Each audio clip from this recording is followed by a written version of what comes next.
Yo, what is up guys, Bullseye here. We are finally given actual official release of Aemeath's kit.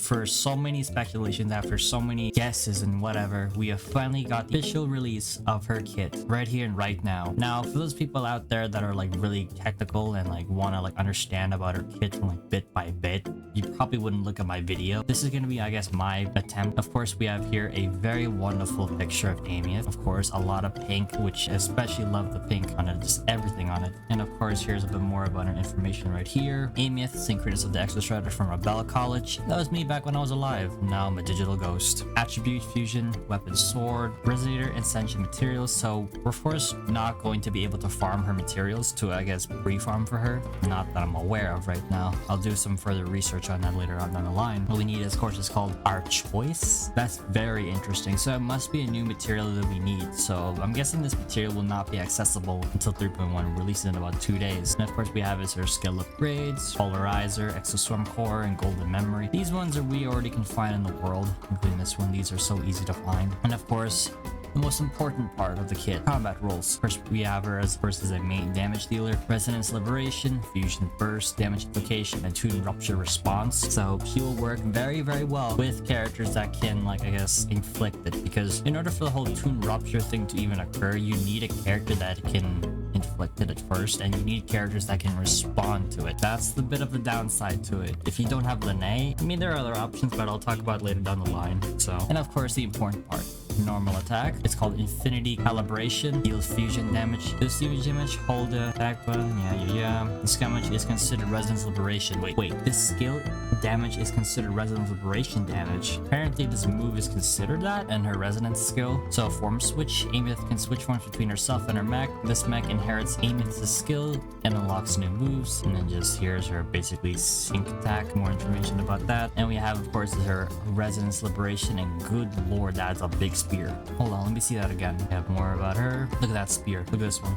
Yeah, that's a massive spear or sword right there. We have multiple liberations that she has. It's called, okay, so this is going to be the important part of it. Towards the Daybreak, Resonance Liberation. Deals fusion damage, switch into the mech form after casting the skill, Resonance Liberation Finisher. So that is what the final move is. This one here, where she plunges the sword into the earth. It's called Resonance Liberation Finisher. When Resonance skill is unlocked and Resonance rate reaches the limit, enters the heavy attack boost. In this, heavy attack charges fast and recovers synchronization rate to the max. Enhanced sync attack boost grants the following attack. When resonance tune rupture, enhanced sync attack allows Aemeath to deal multiple instances of tune rupture damage. When in resonance fusion damage, the damage multiplier of fusion burst triggered by the enhanced sync is additionally increased against the main target. And of course, we have here resonance liberation finisher, which is, I'm guessing, that giant little animation before she plunges the sword down the earth. When both synchronization rate and resonance rate reach the limit, resonance liberation finisher becomes available, dealing massive fusion damage and switching back to Aemeath, this is supposed to be the part where, of course, where she slams the sword back into the earth. And the important part, I'll try and dumb it down for you guys. So this is her forte circuit. So resonance synchronization with specific skills deals damage or Aemeath has skill or resonance liberation. When casting basic attack stage 4, if synchronization rate is no less than 100 points, enhanced sync attack is unlocked. Resonance mode. In resonance mode, tune rupture. When resonators in the team respond to tune rupture, interfered with inflict rupturous trail. In resonance mode, fusion burst, and when resonators in the team inflict fusion burst, inflict fusion trail. Enhanced sync attack, deal fusion damage. Damage is considered resonance liberation damage. And with everything about our kit is just relating about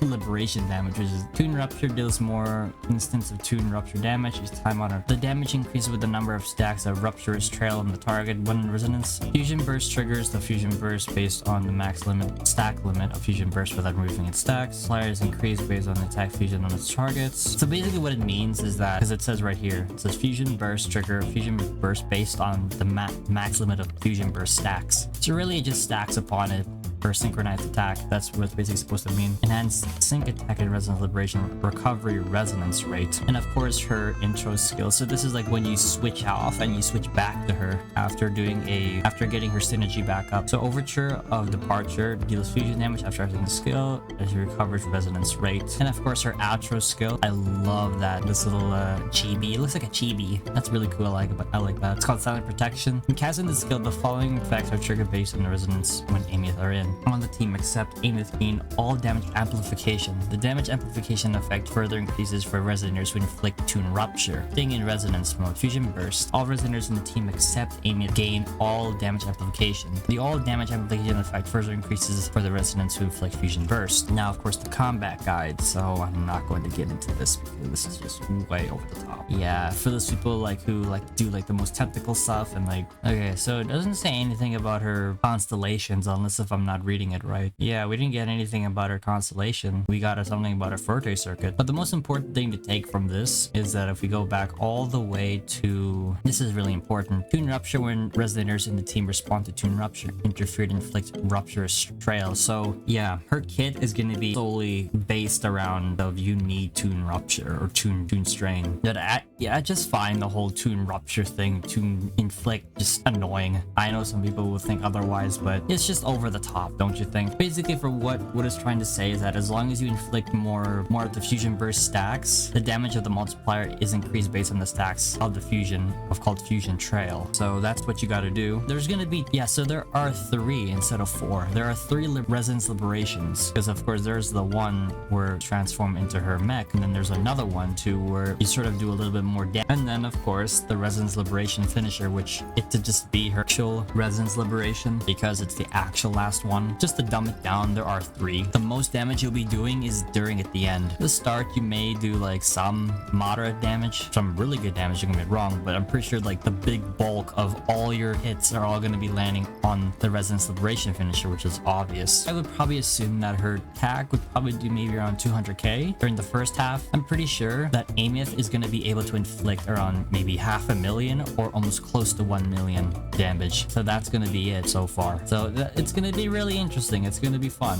It's going to be, I like her kit. I'm trying to understand it, I guess, as I go by. Again, that's just me trying my attempt, I guess, analyzing her kit. The most important thing what I just take out of this at the end of the day is that she's a Fusion Burst, main damage dealer, and a Tune Rupture's response. So she doesn't inflict it, she responds to it. So you need a character that can respond, or that can inflict it. And there's only one character that only can inflict Tune Rupture, and that is Lene. So it's gonna be a bit of a knockback. But anyways, enough about her kit for now. Let's move on to more on what the leaks before about on the leaks. Okay, so we're now moving on to the next part of the video, and that is of course going to be her team's screenshots of it from another character that is rerolling with her, which is I guess apparently going to be really important for Aemeath, and that is of course Lupa. She is of course another fusion character which would work really well with Aemeath. She's basically going to be able to do is fusion damage amplification and resonance liberation damage. So those are the 2 important things, and even some little bit of there maybe concerto efficiency, but basic attack also really important. Damage amplification for her as well. So long story short, or running with Aemeath together, I'll pull up another image right here. So this is just going to be a estimate. This is from just another person I found on Twitter, and they built this kit here, this little diagram here of what she'll run with and stuff. We of course have her, of course, and her weapon, and of course the secondary choice and the F2P option, which of course is the battle pass weapon. But of course the one you're going to be going for her weapons of course is her main weapon, and including also Emerald Genesis, and of course the most important part in the bottom right corner, and that is her desirable teammates, which are called synergies right here. So we have is Mornier, Lene, Chisa, and Lupa. For some people this would be really good because some people already have Mornier or Lene, Chisa, or even have Lupa. They also have an advantage as well, so on well too. What I'm just curious about, of course, is her resonance chain, because we don't have any information yet on her resonance chain yet, which is really interesting because they highlighted 3 and 6. I'm just gonna assume already, it's just common sense that her 6th resonance, I guess, copy just makes her just basically the most powerful character in the game. Basically makes her just pendant. You don't even need anything. None of these characters, just throw them right off the window. You don't even need them anymore. You can just solo her. But I'm just curious, why is her 3rd resonance chain highlighted, but not 1, 2, or 4, or 5? Which I'm curious of, because for whalers, or for those people who are trying to get multiple copies of her to try and bypass these synergies here, because for my case, I'm going for that idea, is that I'm gonna get multiple copies of her. For my situation is that I don't have Lene. I don't even have Lupa either, but I have Mornier and Chisa. So I have 2 of the foundational teams for her. I have 2 of them. I just don't have any of the other ones. I'm hoping, maybe Galbrena could be a second option. Just to summarize this this entire video of this little post here that somebody sent in Twitter, but this are going to be her desirable teams, of course. For Lupa, we already know that she's going to be very useful or very helpful in Aemeath's team. So my guess is, I know this is not accurate, 2 important teams. We're going to have a Toon Rupture and also a mono fusion team, similar to how like Changli would work. So the instance would be is that the first team, which of course is going to be the Toon Rupture team, you of course will need is Aemeath, Mornier, and Lene. The mono fusion team would be Aemeath, Lupa, and Chisa. That is going to be her desirable teams. Like it's not even out of the question at this point. These 4 are really important one way or another. Anyways, see you guys in the next video. Take care, guys.